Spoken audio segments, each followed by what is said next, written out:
आज का प्रातः क्लास है 10 अप्रैल 1963।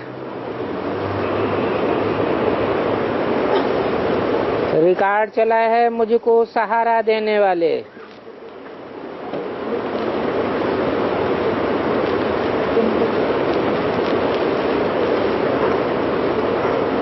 भगवान को जब पाया जाता है तो फिर समझ में नहीं आता कि क्या देवें।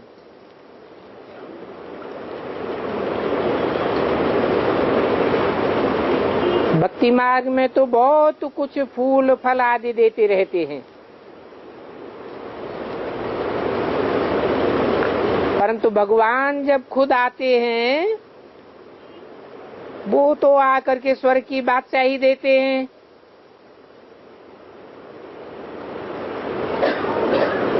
तो उनके बदली हम क्या देवें?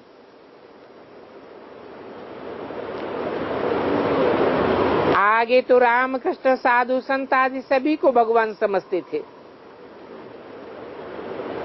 लेकिन अभी तो बच्चों को पता पड़ा है कि भगवान खुद आए हैं। तो उनको क्या देना चाहिए?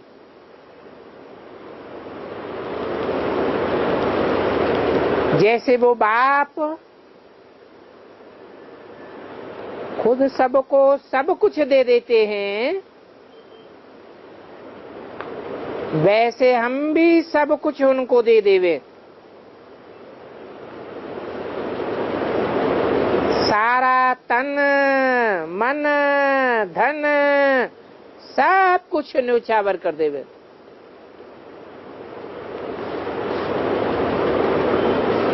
भगवान भी वही चीज है।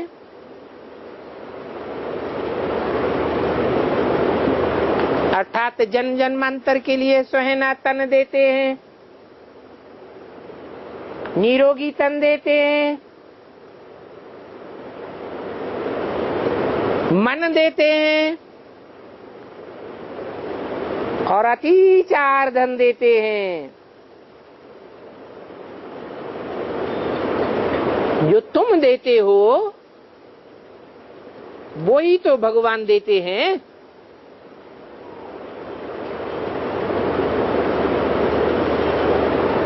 परंतु तुम देते हो कखपन और भगवान तो देते हैं जिसकी गिनती नहीं की जा सकती।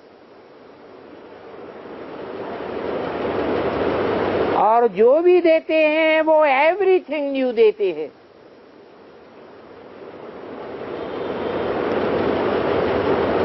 क्योंकि नई दुनिया में तो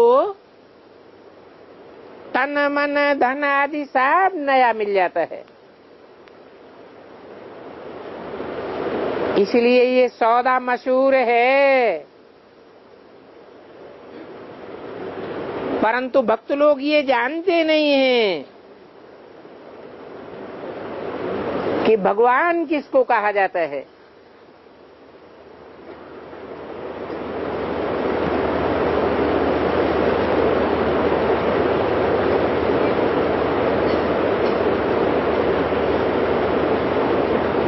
भगवान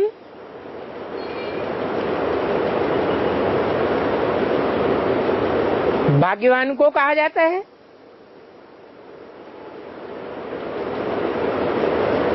जिसके पास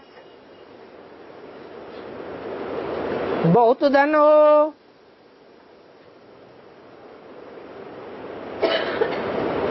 तन हो, मन बुद्धि का बल हो,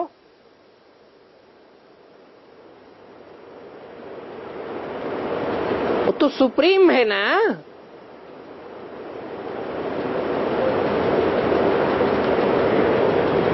तो क्या देगा?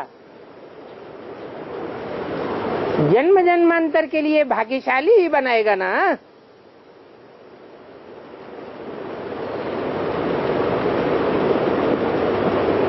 लोग तो सिर्फ याद करते रहते हैं, अनुभव नहीं करते।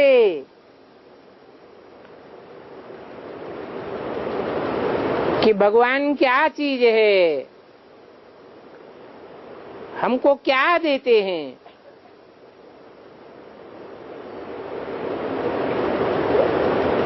अब ईश्वर में जो नॉलेज है वो देते हैं, परंतु जो ईश्वर में नॉलेज है वो नॉलेज और कोई में नहीं है। इसलिए गॉड को ही नॉलेजफुल कहा जाता है। ये भी कहते हैं कि गॉड जानी जाननहार है, परंतु क्या जाने है, क्या सभी की जन्म पत्री बैठ देखता होगा? अब दुनिया में तो इतने अतिचार मनुष्य हैं, उन सब की जन्म पत्री तो कोई भी नहीं दे सकता, और देखने की भी दरकार नहीं है।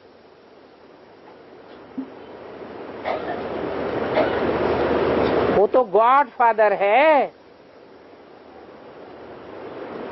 उनको कहा ही जाता है हेवनली गॉड फादर। तो जरूर आकर के हेवन स्थापन करते हैं।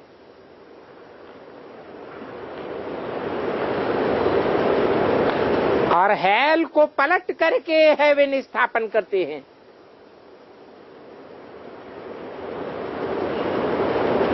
फिर हेवन से हेल कैसे बन जाता है?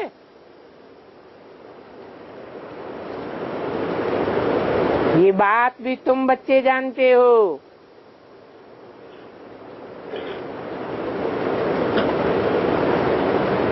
क्योंकि बच्चे ही इन बातों को समझ सकते हैं।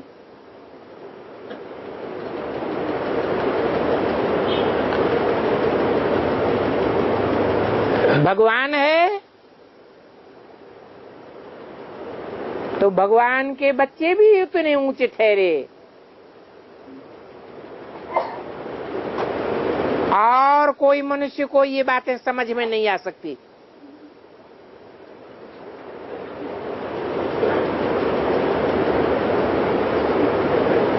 वो भक्त लोग तो कहेंगे, जबकि गॉड फादर सब शक्तिवान है, तो क्या उनमें इतनी ताकत नहीं है जो कोई को भी समझा सके? बाप कहते हैं ये तो नहीं हो सकता।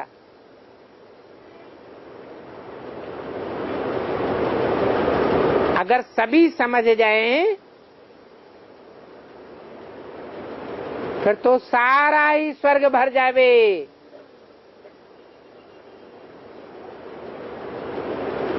जैसे ये मच्छरों सदस्य ये दुनिया भरी पड़ी है,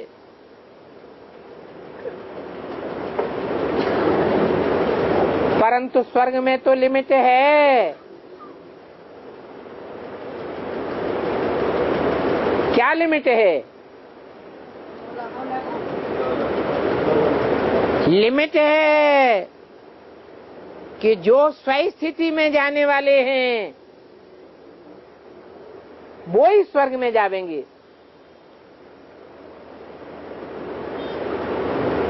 भगवान स्वयं ही सदैव स्व स्थिति में रहने वाला है।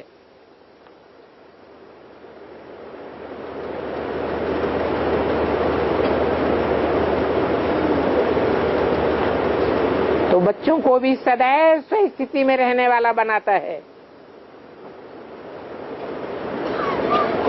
तो स्वर्ग में लिमिट हो जाती है, और लिमिट तो हर बात में होती है।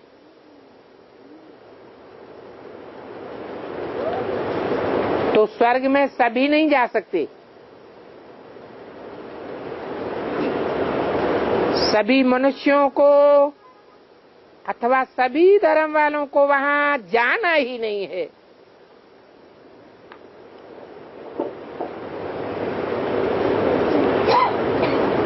कितनी गुंजाइश है।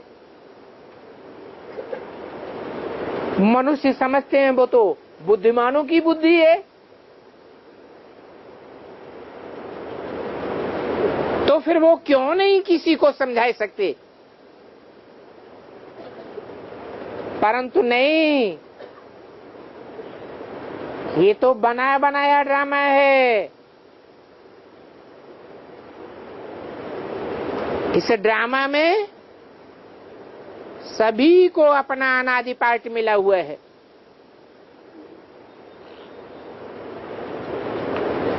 तो ये बातें समझाने की युक्ति चाहिए। नहीं तो कहते हैं अगर ईश्वर ही ड्रामा के वश है फिर तो मनुष्य भी ड्रामा के वशीभूत हो गया। फिर कोई क्या कर सकते हैं। जब आना होगा तब आवेंगे। ड्रामा अनुसार तो सभी को सुख दुख भोगना है।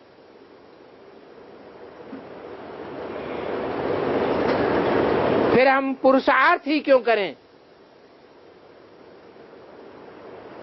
तो समझते हैं जब अनायास दुख पूरा होगा तो सुख आ जाएगा। फिर मेहनत ही क्यों करना। इस बात में सब अटक जावेंगे। क्योंकि पहले पहले तो उन भक्तों को ये पता ही नहीं है कि वो हमारा बाप है। सबका बाप नहीं है, भगवान है ना। तो भगवान के बच्चे भी क्या होने चाहिए। भगवान भगवती होने चाहिए। वो हमारा बाप भी है। फिर राजाओं का राजा बनाने के लिए नॉलेज भी देते हैं।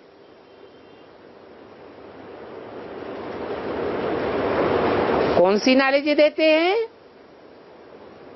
मनुष्य से देवता बनाने की नॉलेज देते हैं।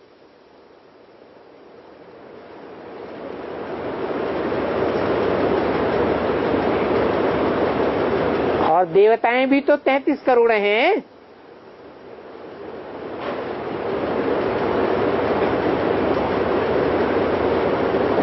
उनमें भी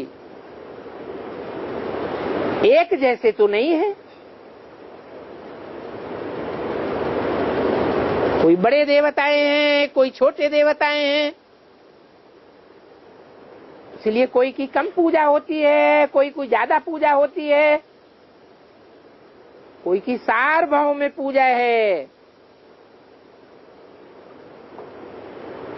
ये बातें समझना बहुत सहज है। बाप कहते हैं कि स्टूडेंट लाइफ में तो तुम जन्म जन्मांतर रहते आए हो और भिन्न भिन्न टीचर करते आए हो। तो स्टूडेंट लाइफ में जरूर टीचर की याद आती होगी।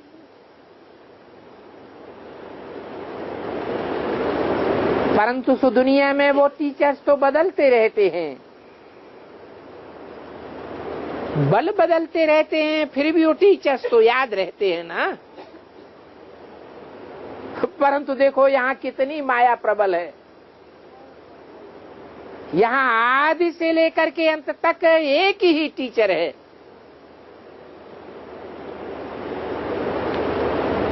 परंतु माया इतनी प्रबल है कि एक टीचर को भी भुला देती है।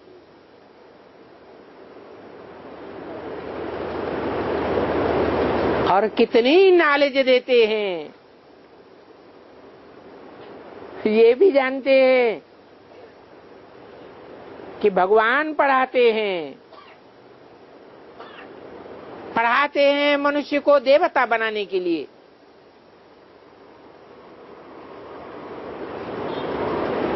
फिर भी उनको याद करना भूल जाते हैं।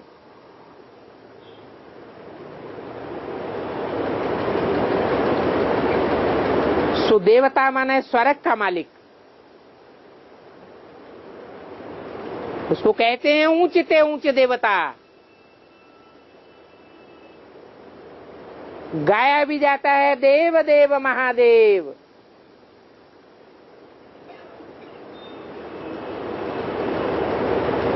अभी हम तो स्टूडेंट लाइफ में हैं और भगवान हमको पढ़ा रहे हैं।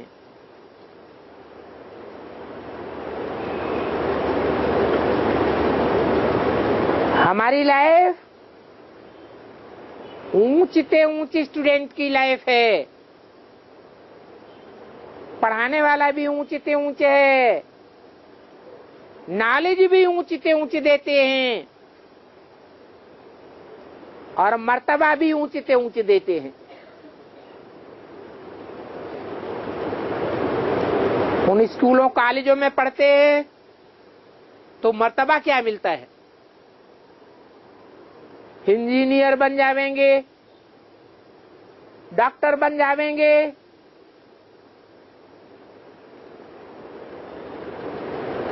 बड़े से बड़े मैनेजर बन जावेंगे, कलेक्टर मिनिस्टर बन जावेंगे। परंतु फिर भी तो अधीन तो रहना पड़ता है। कोई न कोई के अधीनता में चलना तो पड़ता है ना। बाप तो जन्म जन्मांतर के लिए स्वाधीन राजा बनाते हैं। राजा कोई के अधीन होता है क्या? पढ़ाई है राजयोग और सहज राजयोग है, तो फिर बताओ भगवान क्यों नहीं याद रहना चाहिए? अज्ञान काल में सारा दिन बुद्धि में पढ़ाई और टीचर की याद रहती।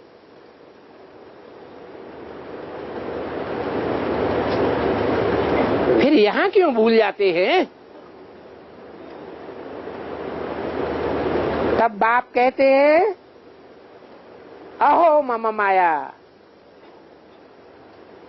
तुम कितनी प्रबल हो। भगवान खुद आकर के समझाते हैं और इतना ऊंचे से ऊंचा मर्तबा देते हैं।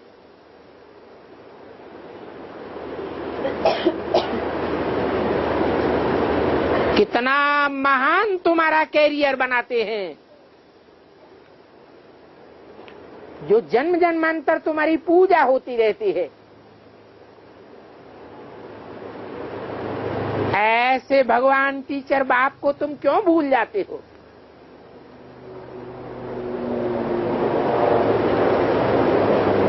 तुमको तो जब तक इम्तिहान पूरा ना हो जाना चाहिए तब तक लगातार पढ़ाई पढ़ते रहना है।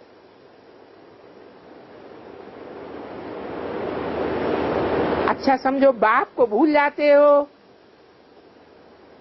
टीचर को क्यों भूलना चाहिए?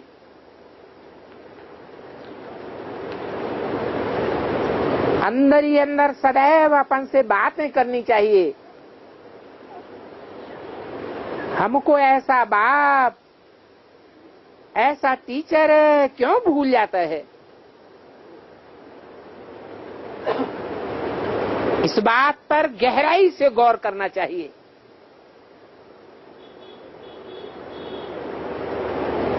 ऐसे ऐसे बाबा से बातें करें,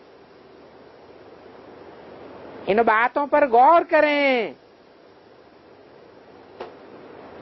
तो बाप भी हमको मदद देवेंगे। ये नॉलेज है ही पढ़ने और पढ़ाने की। बाबा इस समय और इसी जन्म में ही सभी को पढ़ाते हैं।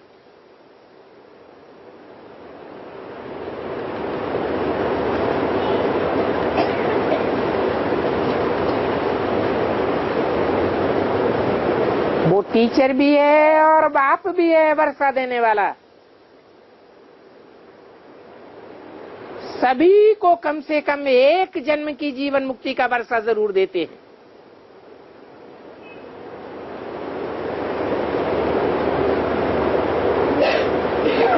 और ये पढ़ाई फिर कभी भी नहीं मिलेगी।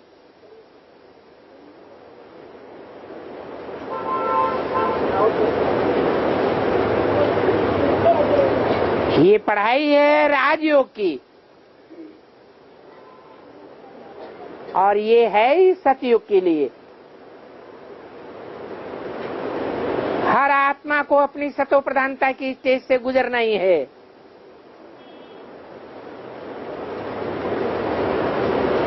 द्वापर कलयुग में कोई भी ये नॉलेज सिखला ही नहीं सकता।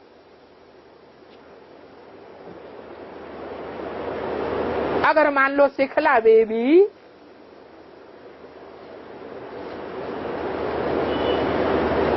तो राजाई कहां से आवेगी?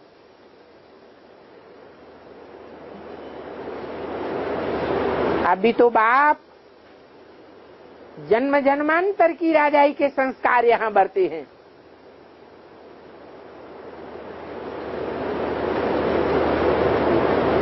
तुम स्वाधीन हो जाते हो।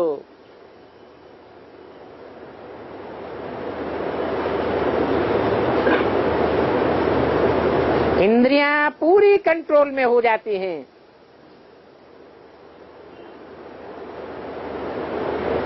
इंद्रियों के अधिष्ठाता मन को ही कंट्रोल कर लेते हो।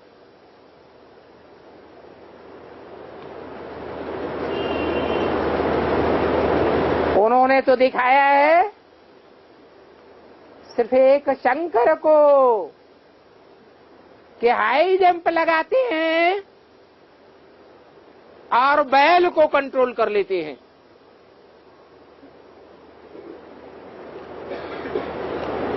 ये थोड़ा ही समझते हैं कि बैल और घोड़ा किसको कहा जाता है।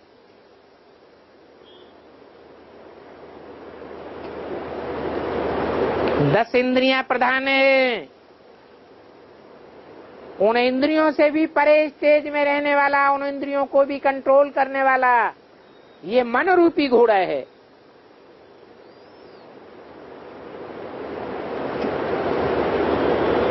तो बाप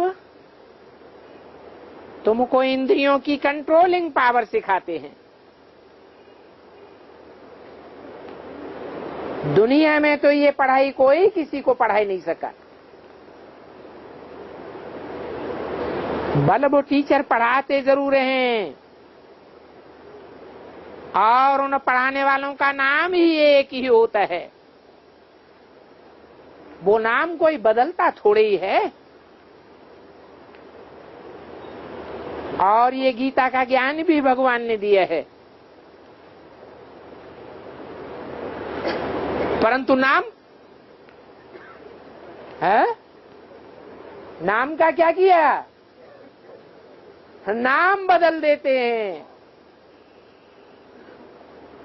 भगवान का नाम बदल करके सीखने वाले का नाम डाल देते हैं। अब टीचर का नाम थोड़ा ही बदलाया जाता है। अभी तुम बच्चे जानते हो शिव बाबा तो नॉलेजफुल है और जान ही जाननहार है।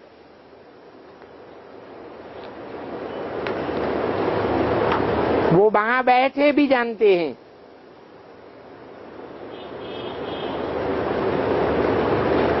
कि ये क्या पुण्य करते हैं और क्या पाप करते हैं।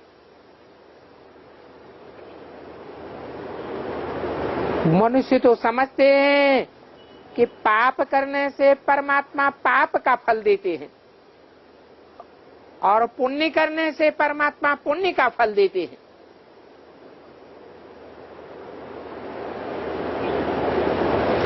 जरूर वो हमारे पाप पुण्य को जानते होंगे।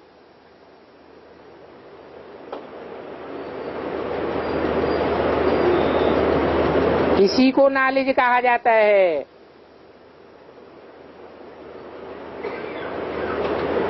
10:4:63 की वाणी का दूसरा पेज। अच्छा,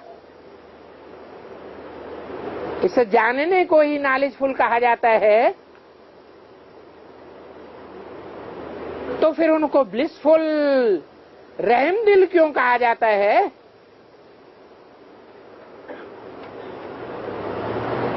सभी के पापों पर रहम करके उनके पाप उड़ाए देवे, परंतु ये भी तो नहीं हो सकता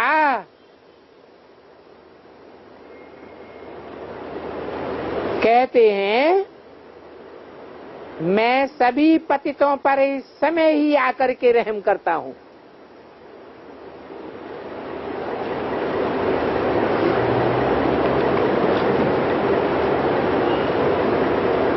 इसलिए ये मोस्ट कल्याणकारी संगम युग है।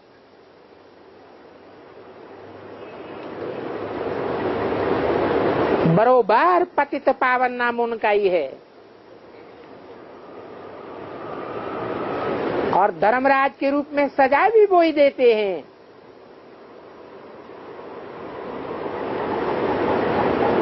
ऐसे नहीं कि ब्लिसफुल बनते हैं, रहमदिल बनते हैं तो वो कोई अपना काम छोड़ देते हैं।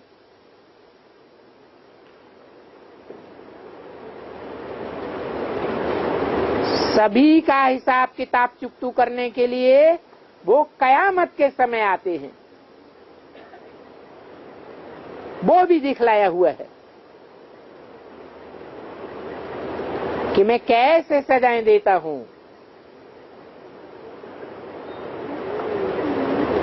तो धर्मराज का खाता तो अलग हो गया ना।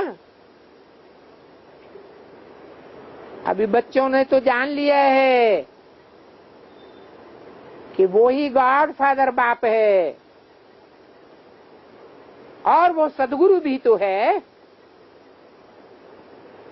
नॉलेजफुल है तो जरूर नॉलेज ही देते हैं। नॉलेज दे करके हमको भी त्रिकालदर्शी बनाते हैं। वो मनुष्य सृष्टि का बीज रूप है और जड़ बीज नहीं है, चैतन्य बीज है। बोलते चालते को चैतन्य कहा जाता है। उनको क्रिएटर भी कहते हैं। नई दुनिया क्रिएट करते हैं ना, तो वो चैतन्य में बीज रूप है और इस दुनिया में बीज तो अथाह हैं।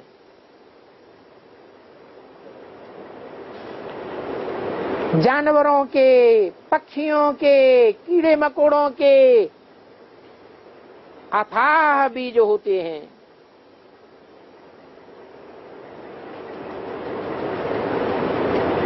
फिर भी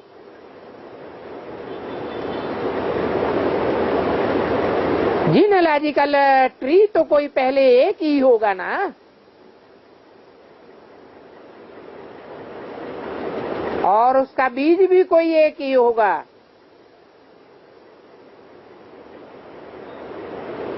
जिससे इतनी विस्तार में रचना हुई,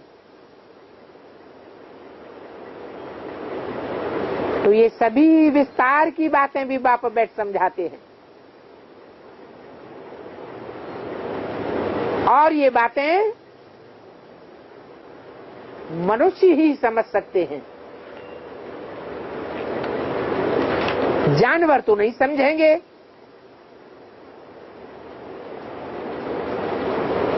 कहते हैं मनुष्य की जीवन बर्थ नाट्य पेनी होती है,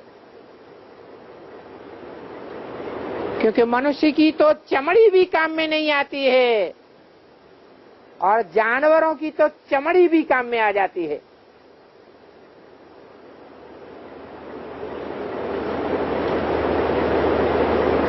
चूहे, मछलियां आदि भी जानवरों के कितने खाने के भंडार हैं जो मनुष्य खा जाते हैं।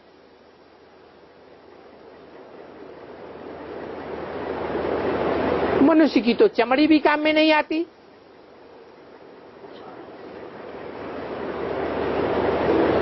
ये चीनी लोग चूहे आदि सभी खा जाते हैं।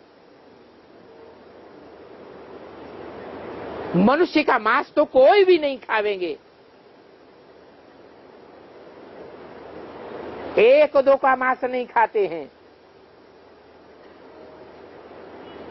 लड़ाई में जब ये लोग पकड़े जाते हैं तो घोड़ों को भी काट के खा जाते हैं। तो बाप समझाते हैं वास्तव में मनुष्य का जीवन बहुत अमूल्य है, बहुत ऊंचा है, परंतु मन को अगर उपयोग में नहीं लाता तो वो मनुष्य नहीं है, जानवर से भी बदतर है। इसलिए मनु की औलाद को मनुष्य कहा जाता है। वास्तव में मनु ब्रह्मा को कहा जाता है।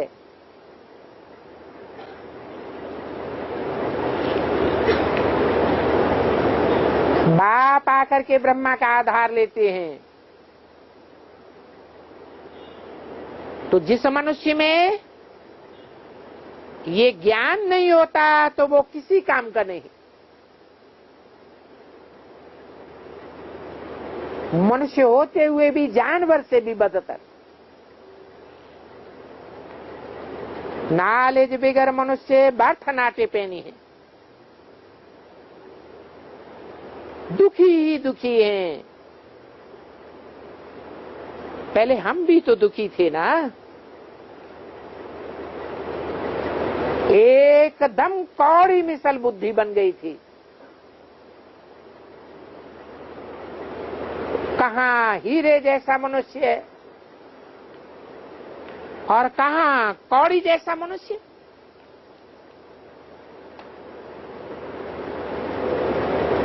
हीरे में ज्ञान की चमक भरी रहती है,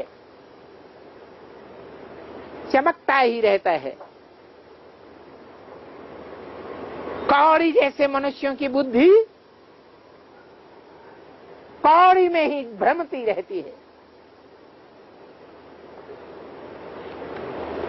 तो देखो मनुष्यों में कितना फर्क हो जाता है। सारा बुद्धि का कमाल है। इस समय के साधु संत सन्यासी आदि सभी कौड़ी मिसल हैं। इन लक्ष्मी नारायण की चमक देखो कैसी है, इनकी धमक देखो कैसी है। तो जो भी सन्यासी उनको देखेंगे कहेंगे ओम नमो नारायण। एक दूसरे को देखेंगे तो भी कहेंगे, याद दिलावेंगे ओम नमो नारायण। पूजा भी करते हैं नारायण की। रिलीजियस माइंडेड बनते ही तब हैं जब मंदिरों आदि में जाते हैं।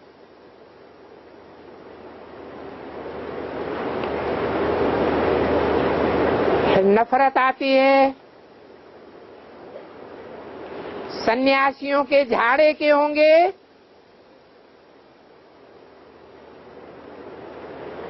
तो उन सन्यासियों को गृहस्थी से नफरत जरूर आवेगी। उनकी आत्मा को नफरत आती है ना। कहेंगे ये गृहस्थी तो नरक है। फिर जो कन्वर्ट होते हैं उनको भी नफरत दिलाते हैं।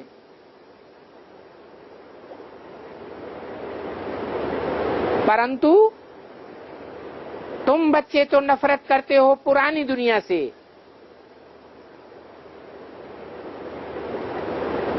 तो भी कोई जन्म जन्मांतर नफरत नहीं करते हो। ड्रामा अनुसार अभी पुरानी दुनिया से तुमको नफरत है। बाबा कहते हैं देह सहितापन को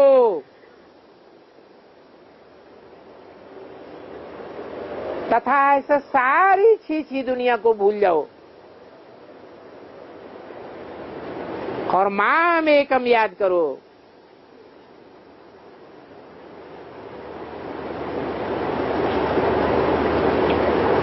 जो एक बाप भी है, टीचर भी है और गुरु भी है।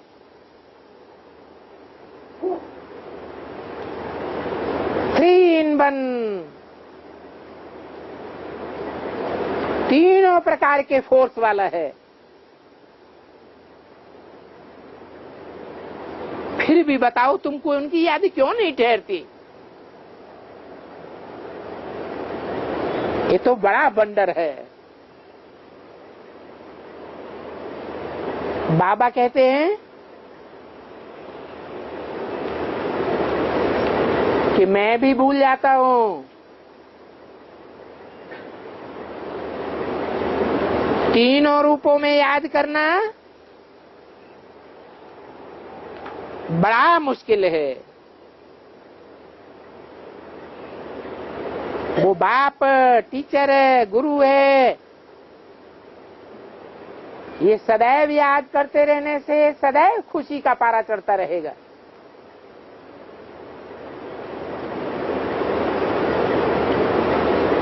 तीनों रूपों में अथाह धन देने वाला है।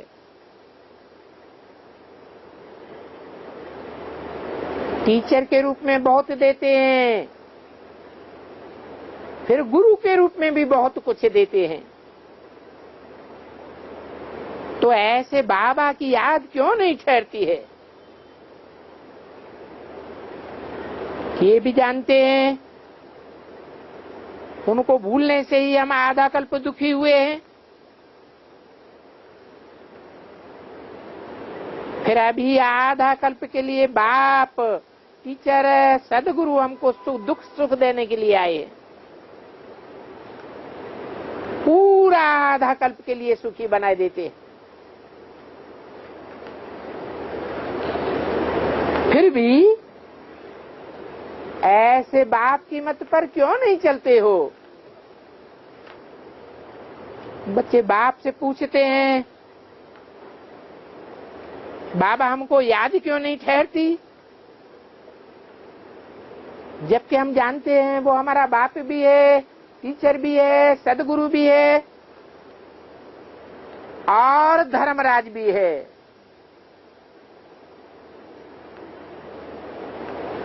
फिर भी उनको भूल करके विकर्म क्यों करते हैं?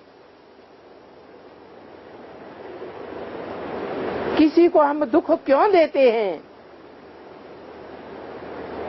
काम कटारी चलाना, ये हुआ बड़े से बड़ा दुख। क्रोध से भी किसी को दुख क्यों देते हैं? बाबा कोई को शाप नहीं देते हैं, परंतु ये एक लाज समझाते हैं, क्योंकि मुख्य है ही काम और क्रोध है।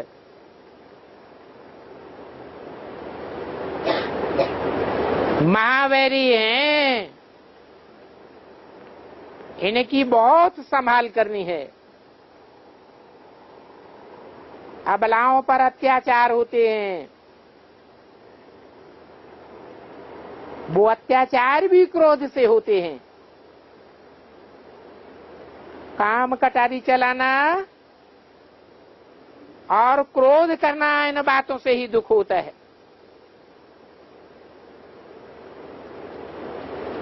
मोह में और लोभ में दुख की बात नहीं होती है। वो हुआ अपनी अवस्था पर मदार। कोई मर जाएगा तो दुख होगा, परंतु ये काम क्रोध का दुख बहुत मुख्य है।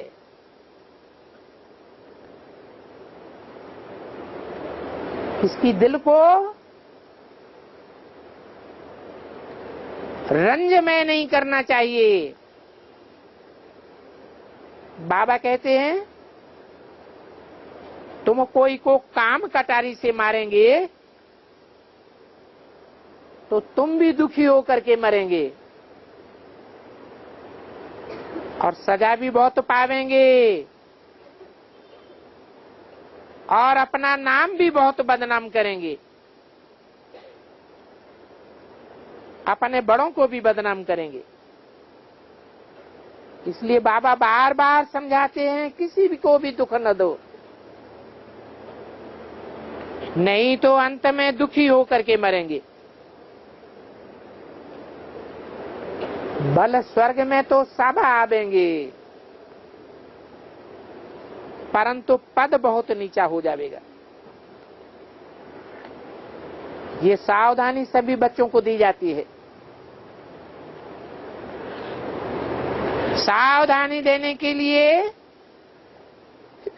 ये टैप रिकॉर्ड तो बच्चों के लिए ही है, नए तो कोई नहीं सोचते हैं। तो किसको भी दुख देते हैं तो दुखी होकर के मरेंगे। ये कॉमन बात है।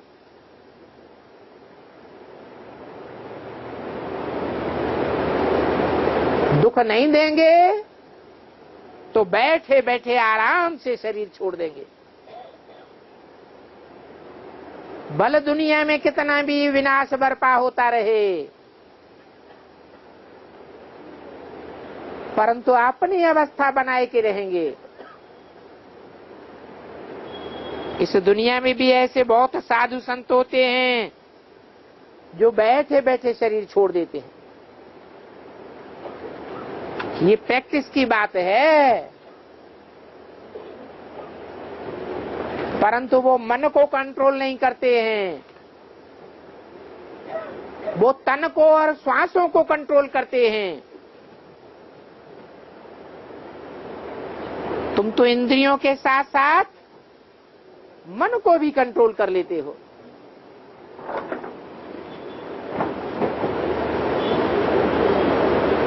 दस 4:63 की वाणी का तीसरा पेज। सिंध में एक सन्यासी ने शरीर छोड़ा था तो सन्नाटा हो गया था। बाबा ने समझा कोई शुद्ध आत्मा ने शरीर छोड़ा है।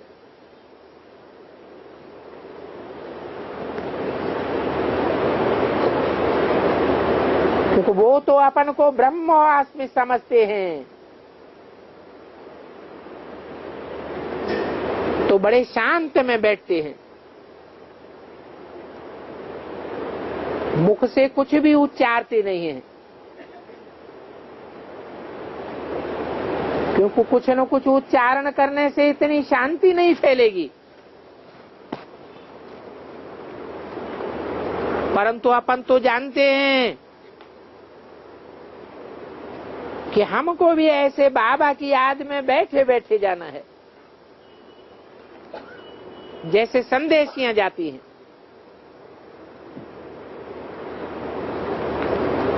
तो बाबा समझाते हैं ये अनकॉन्शियसनेस भिन्न भिन्न प्रकार की होती है और जाना भी ऐसे है। इसलिए तुमको अभी से प्रैक्टिस करनी चाहिए। अपन को आत्मा समझो, ब्रह्मांड का मालिक समझो। जब देह अभिमान से निकल जाते हैं तब फिर ऐसी भासना आती है जैसे कि अब शरीर छूटता है, शरीर से अटैचमेंट छूट जाता है। बाबा को तो अनुभव है, ऐसे अनुभव किया जैसे कि शरीर है ही नहीं। फीलिंग भी ऐसी होती है जैसे कि हम खत्म होते हैं।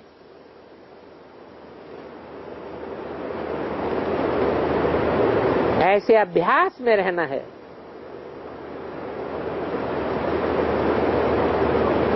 तो बच्चों को भी ये शिक्षा बहुत अच्छी मिलती है। उठते बैठते चलते फिरते ऐसे ही समझो। बाबा कहते हैं तुम ब्रह्मांड के मालिक थे,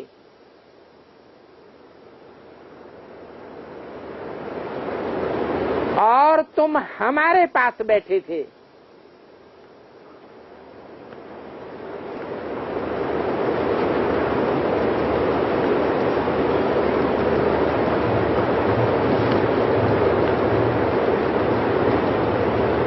कहते हैं हे आत्माएं, जो भी सभी आत्माएं हैं, कोई भी धर्म की हो, सभी नंबरवार मेरे पास थे।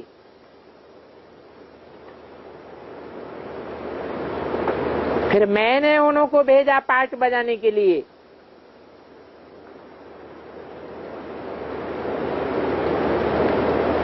रिसेप्टर्स को हमने भेजा, तो जरूर उनकी संप्रदाय को भी भेजता हूं ना। कब भेजा?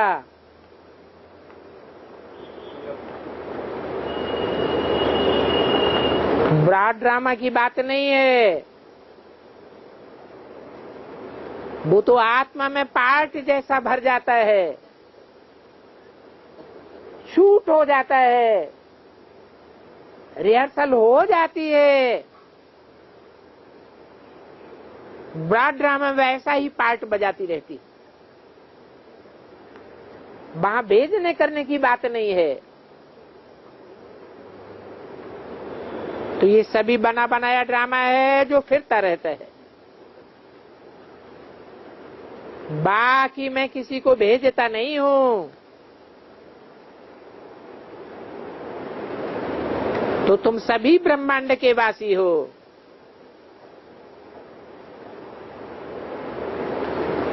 फिर अभी मेरे पास सबको आना है।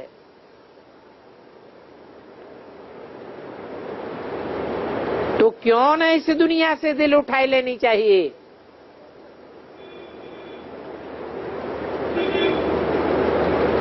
जितना जल्दी इस दुनिया से दिल उठावेंगे, उतना जल्दी मैं तुमको नई दुनिया में भेज दूंगा।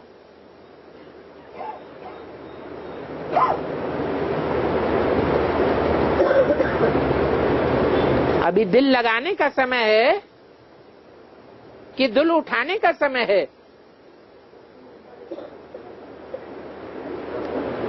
संबंध जोड़ने का समय है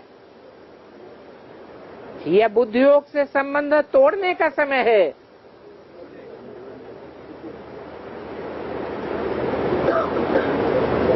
तुम ये प्रैक्टिस करते रहो, तब तक ये सृष्टि गुलगुल हो जाएगी।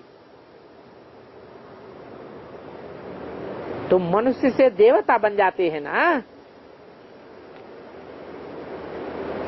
शूद्र से ब्राह्मण बन करके हम पढ़ रहे हैं।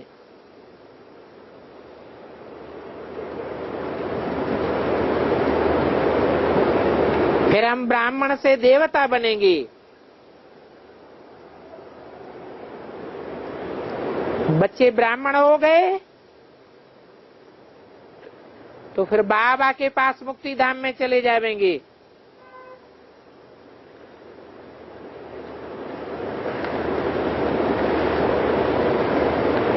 फिर बाबा भेज देंगे। अभी बाबा कहते हैं मन मना भव, क्योंकि तुम सबको मेरे पास आना है। और ये बातें बाप प्रैक्टिकल में समझाते हैं, सिर्फ कहने करने की बात नहीं है। समझाते भी वही हैं जो बाबा स्वर्ग का मालिक बनाते हैं। और ये सारी बातें आत्माओं से करते हैं। देह अभिमानी सांढे तो इन बातों पर कान ही नहीं धरते।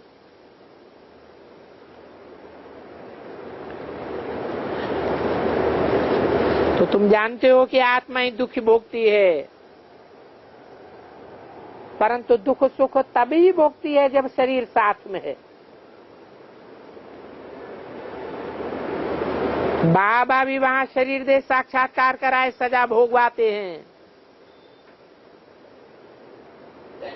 तो अभी बाप आकर के आत्माओं को पढ़ाते हैं।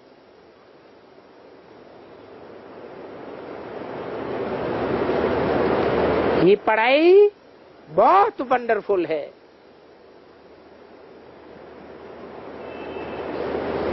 दुनिया में और कोई भी कह नहीं सकते कि तुम ब्रह्मांड के मालिक हो। हम तुमको लेने के लिए आए हैं, फिर बाद में तुमको भेज देंगे।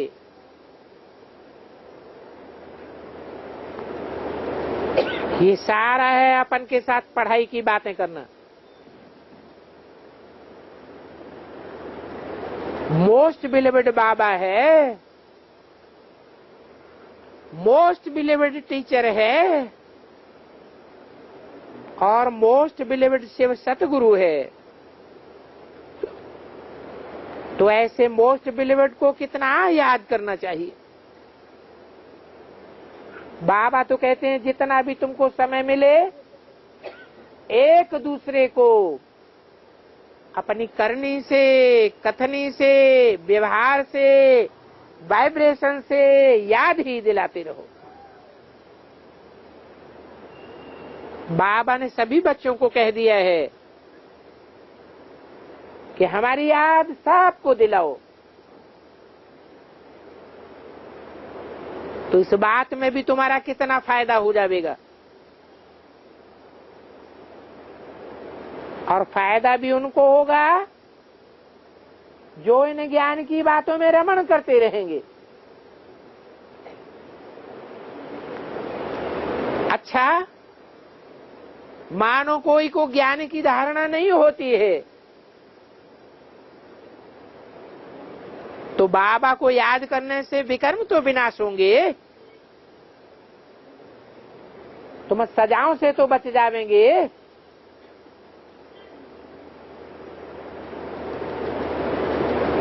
ज्ञान का मंथन नहीं चलता है, धारणा नहीं होती है तो याद तो करो, सजा तो नहीं खानी पड़ेगी। तो ये भी एक युक्ति है, परंतु बच्चों को याद नहीं पड़ता है कि याद से हमारे पाप कटते हैं। अगर ये निश्चय रहा होता तो क्यों नहीं सदैव याद करते। बहुतों को तो पता ही नहीं है कि याद करने से हम धर्मराज के डंडों से छूट जाएंगे। याद में रहने मात्र से ही सभी प्रकार की धारणा हो सकती है।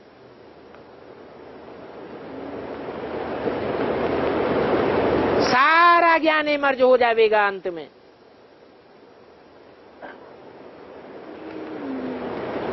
बैठे बैठे वाइब्रेशन से सेवा करेंगे।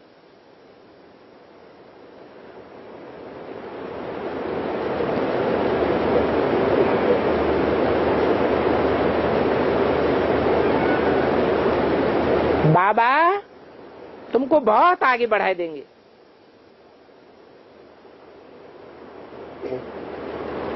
योग से बुद्ध रूपी तिजोरी प्योर हो जाती है।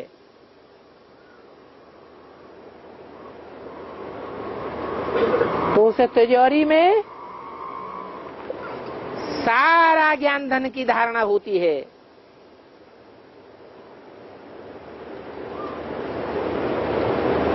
तो वो हमारा मोस्ट बिलीवेड बाप है, उनको क्यों नहीं याद करते हो।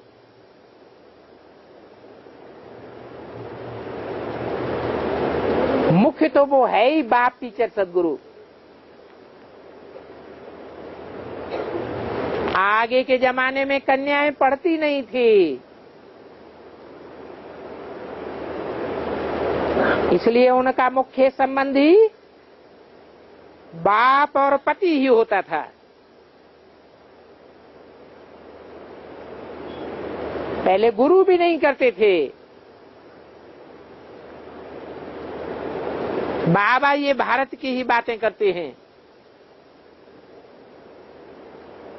क्योंकि ये सारी नॉलेज भारत पर ही है। अब बताओ, इस बात की शूटिंग कहाँ होती है? किस बात की? कि आगे कन्याएं पढ़ती नहीं थी।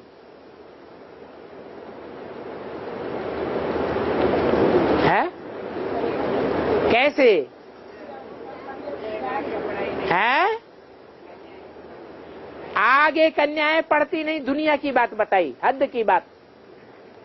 अब ये बात बेहद के ब्राह्मणों की दुनिया में कैसे लागू होती है?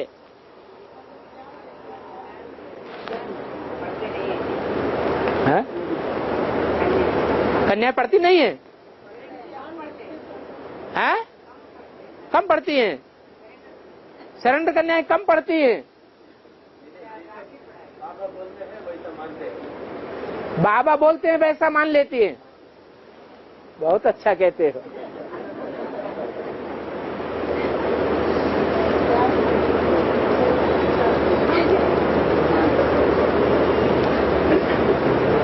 अरे ये विजयमाला की तरफ इशारा दिया, बेसिक की तरफ इशारा दिया। वो कौन सी कन्याएं हैं जो विजयमाला का मणके भी बन जाती हैं, लक्ष्मी समान पद भी धारण कर लेती हैं, लेकिन पढ़ाई पर उतना ध्यान नहीं देती हैं? कौन है?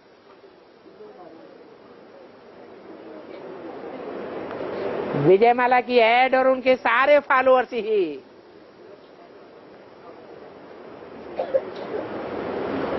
पहले भी ध्यान नहीं देती थी, अभी भी पढ़ाई पर उतना ध्यान नहीं देती हैं।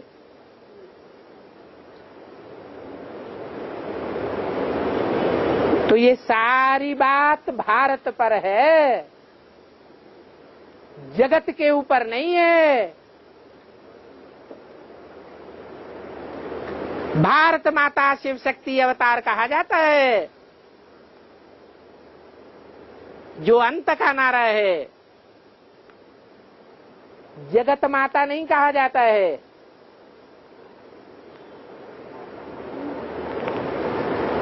जगदम्बा पढ़ाई पढ़ाने वाली है या नहीं है? तो सबसे जास्ती पढ़ाई पढ़ने वाली भी है।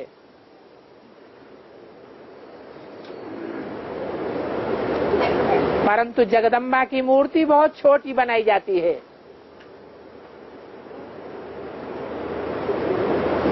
और मंदिर भी बहुत छोटा सा बनाया जाता है। क्या कारण है? बीच में आती है, बीच में चले जाते। कारण है कि दुनियावी पढ़ाई पर उतना ध्यान नहीं देती है। किस बात पर ध्यान देती है?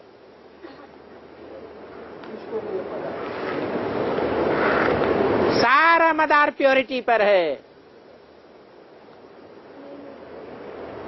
प्योरिटी बड़ी या पढ़ाई बड़ी? प्योरिटी बड़ी है। प्योरिटी की पावर से विश्व की महारानी बन जाती है। दुनिया के सारे काम पवित्रता से होते हैं।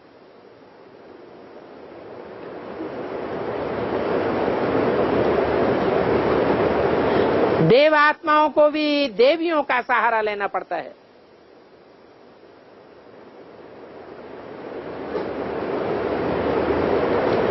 तब विजय हमारा जन्म सिद्ध अधिकार है की पूर्ति होती है।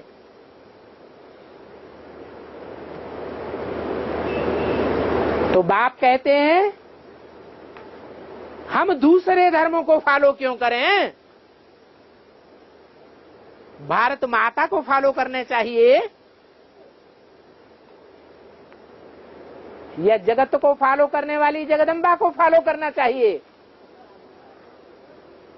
क्या करना है? भारत माता को फॉलो करना है।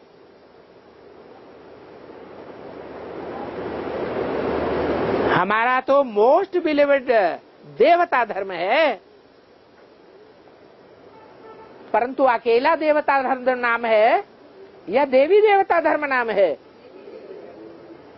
देवी का नाम पहले, देवता का नाम बाद में। सीता का नाम पहले, राम का नाम बाद में। राधा का नाम पहले, कृष्ण का नाम बाद में। लक्ष्मी का नाम पहले, नारायण का नाम बाद में। क्या कारण है? प्योरिटी की मात्र की वजह से देवात्माओं को माता तू गुरु को फॉलो करना पड़े। भारतवासी अपने धर्म को खुद ही भूल गए हैं।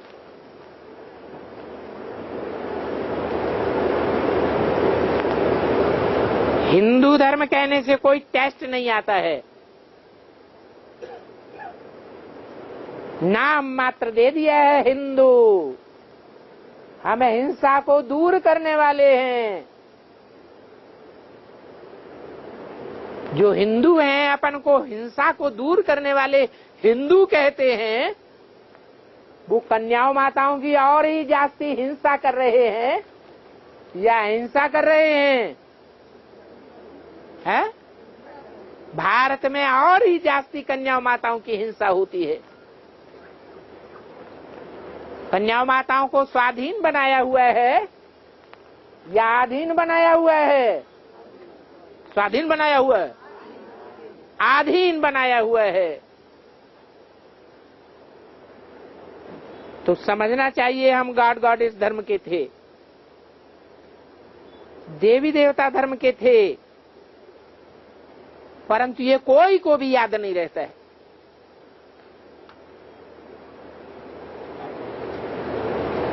ड्रामानुसार भारतवासियों की ये दुर्दशा होनी भी जरूर थी। बाबा फिर भी कहते हैं कि मोस्ट बिलीवेड बाप टीचर सदगुरु को याद करने से तुम्हारा बहुत कल्याण होगा। तुम समझते भी हो वो हमारा फादर भी है, टीचर भी है, और कैसे है वो भी जानते हो। तो जो जानते हो वो सुनाना भी पड़े। अगर उनकी खुद को याद नहीं आती है तो सुना भी नहीं सकते। समझते हैं सीखें ही क्यों जो फिर सुनाना पड़े। अच्छा, बाप दादा मीठी मीठी मम्मा का लकी स्टार्स के प्रति गुड मॉर्निंग। ओम शांति।